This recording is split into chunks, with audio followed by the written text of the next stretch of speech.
président de la République, M. Mohamed Ould Abdelaziz, est à Malabo. Il assiste à la conférence mondiale de la lutte de l'Afrique contre Ebola. Démarrage ce matin à Nouakchott du Forum africain des jeunes sur le développement de la paix et la paix durable. Et puis l'actualité internationale nous mènera en Turquie, en Iran, en Grande-Bretagne et au Japon.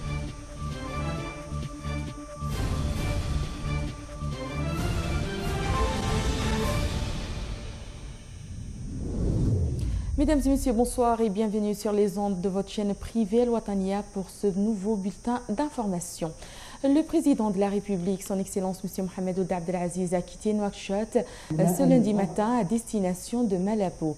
Mohamed Ould Abdelaziz est arrivé cet après-midi dans la capitale équato-guinéenne afin de prendre part à la conférence mondiale sur la lutte de l'Afrique contre l'épidémie d'Ebola qui s'ouvre demain mardi. Le président mauritanien, M. Mohamed Ould Abdelaziz, en outre décidé de reprendre ses tournées sur le terrain effectuées dans les wilayas de l'intérieur du pays à partir du 1er août prochain. Le chef de l'État mauritanien se dirigera vers Tijikja, la capitale du Tagan, avant de poursuivre ses visites vers les wilayas de l'Adrar, de l'Inchiri et de Dakhlet Nouadhibou. Ces visites pourraient voir le lancement de certains projets de développement, indique-t-on.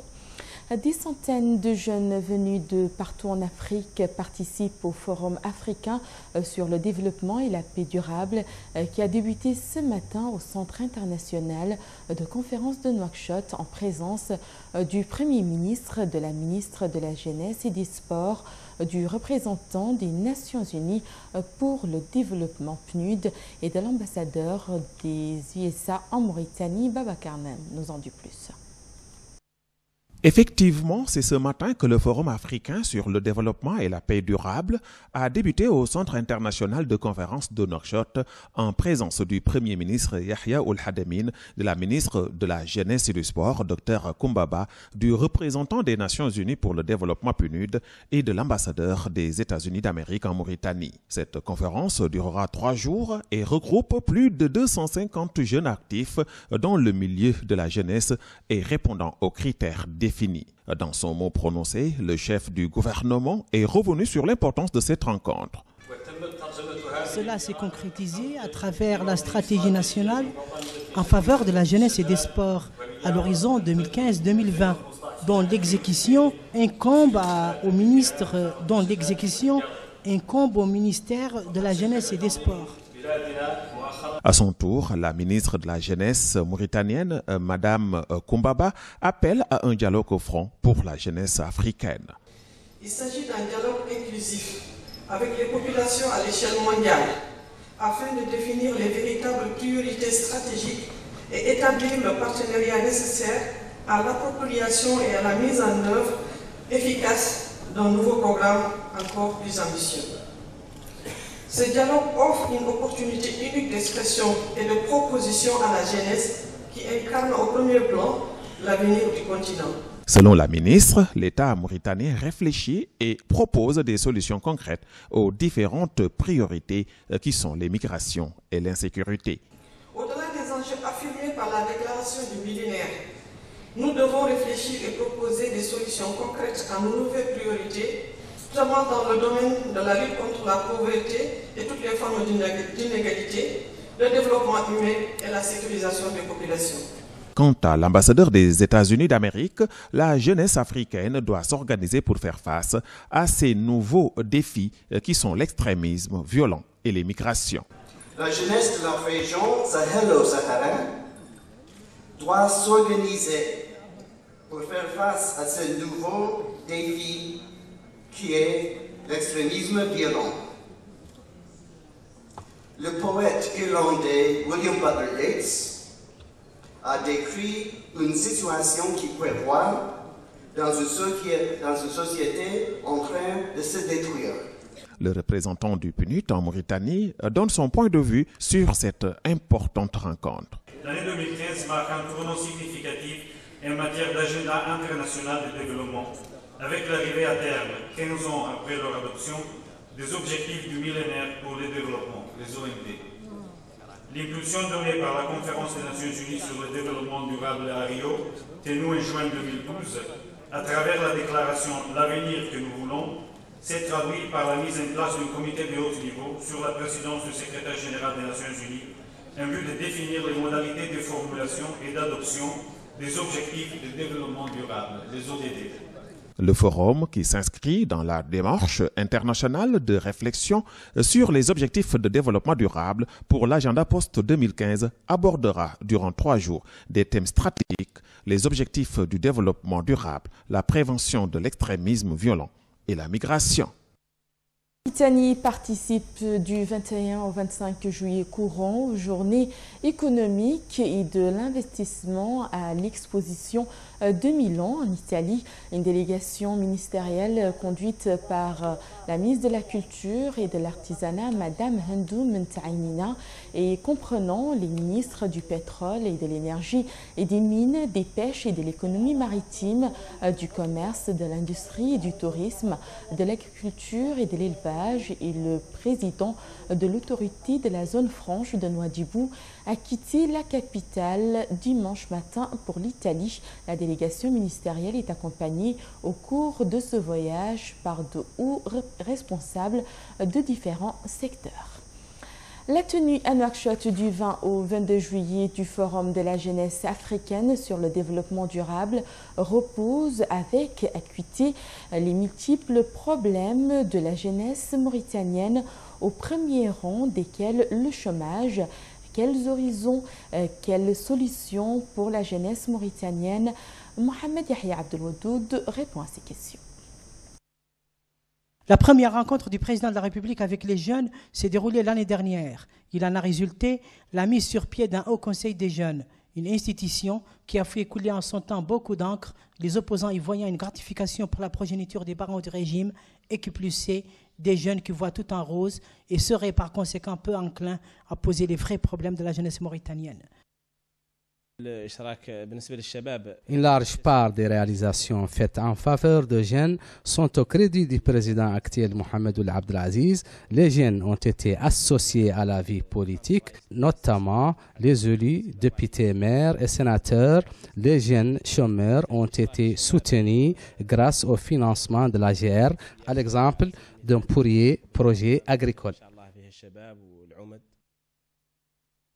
Pour s'en tenir à la langue des chiffres, une récente enquête des Nations Unies fait ressortir que la Mauritanie détient le taux de chômage le plus élevé au monde, avec plus de 30%. Un triste record qui fait retentir les appels récurrents des manifestants battant le pavé à la recherche d'un hypothétique emploi et qui constitue un véritable épouvantail pour des jeunes qui n'entrevoient guère d'issue à leur calvaire. Quelle solution alors? Les mesures d'urgence ne pourront pas résoudre les problèmes des jeunes. Ce qu'il faut, c'est une stratégie nationale d'envergure, la formation, la hausse du niveau matériel et moral, l'emploi. En plus, il faut dire qu'il n'y a pas de solution miracle qui, d'un coup de baguette magique, transformerait l'enfer en Éden. Il faut tout un train de mesures et non la sempiternelle tentative de lustrage d'une réalité bien terne, car les chiffres sont là. D'un côté, une majorité infatuée qui ne cesse d'égrener moult réalisations à la faveur de la jeunesse. De l'autre, des jeunes dont l'avenir est hypothéqué par une classe politique peu incline à passer de témoins et qui s'éternise bien au-delà de l'âge de la retraite. Encore une fois, ce triste record résonne en porte-à-faux à tous les discours lénifiants de nos politiques. Le député d'Attar, M. Ahmed Ould Abdallah, a indiqué que le gouvernement vient de faire bénéficier sa Muqata'a d'investissements sans précédent, aussi bien dans leur forme que leurs circonstances. Il a cité entre autres l'électrification de tous les WED de la Muqata'a d'Attar, dont le financement s'élève à 4 milliards 500 000 ouguiyas, de la solution d'urgence que le gouvernement a engagée pour résoudre le problème du manque d'eau, se traduisant en le forage de 5 puits d'horizon artésiens qui seront raccordés au réseau de distribution de la ville dans un délai de 60 jours. Place maintenant à l'actualité internationale en bref et en images avec Dessau City.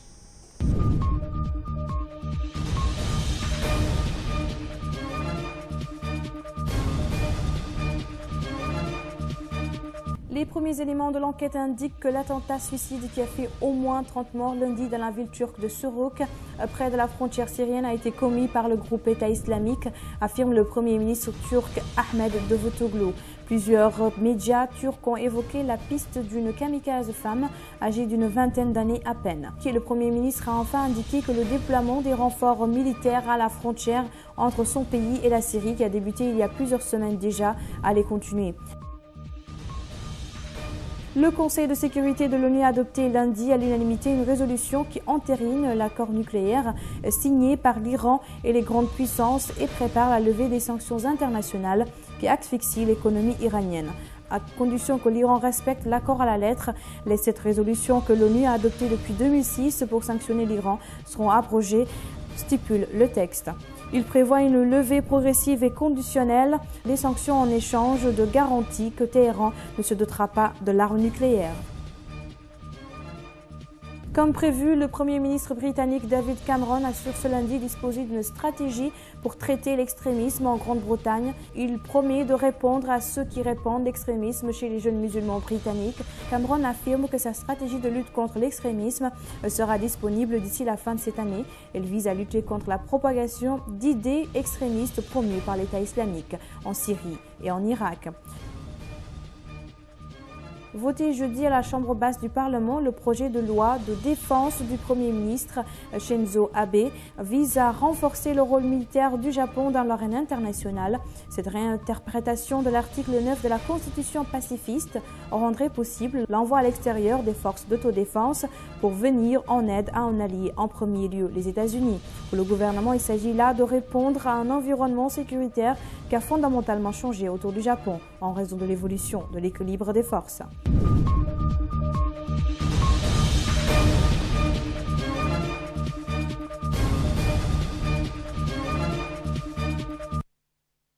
Place à la page sportive de cette édition signée Fatim Fall. La fermeture du championnat à Nouakchott de PlayStation console de jeux vidéo a vu la participation de nombreux jeunes qui se sont mesurés entre jeunes des localités et vu bénéficier de plusieurs récompenses pour le titre du championnat, ce qui a fait que les parents et les proches des concurrents en particulier ont exprimé leur satisfaction pour la tenue de ce tournoi. Les organisateurs de cette manifestation, à leur tour, ont apprécié l'atmosphère de compétition qu'ils ont œuvré tous reconnaissant contribuer à ce succès de travail, ajoutant que l'objectif ne se limite pas seulement aux jeux. Le championnat Anos Championship nous concède un nouveau goût de compétition et fait la station de jeux vidéo à gagner, espérant être le début de notre championnat. Ainsi, mesdames et messieurs, prend fin cette édition. Merci à vous de l'avoir suivi. Un grand merci à toute l'équipe technique et rédactionnelle qui vous ont permis de suivre l'information chez vous. Avant de nous quitter, tout de suite, le rappel des principaux titres. Le président mauritanien, M. Mohamed Ould Abdelaziz, est à Malabo. Il assiste à la conférence mondiale de la lutte de l'Afrique contre Ebola. Démarrage ce matin à Nouakchott du Forum africain des jeunes sur le développement et la paix durable. Et puis l'actualité internationale nous a menés en Turquie, en Iran, en Grande-Bretagne et au Japon. Passez un excellent moment en compagnie de nos programmes.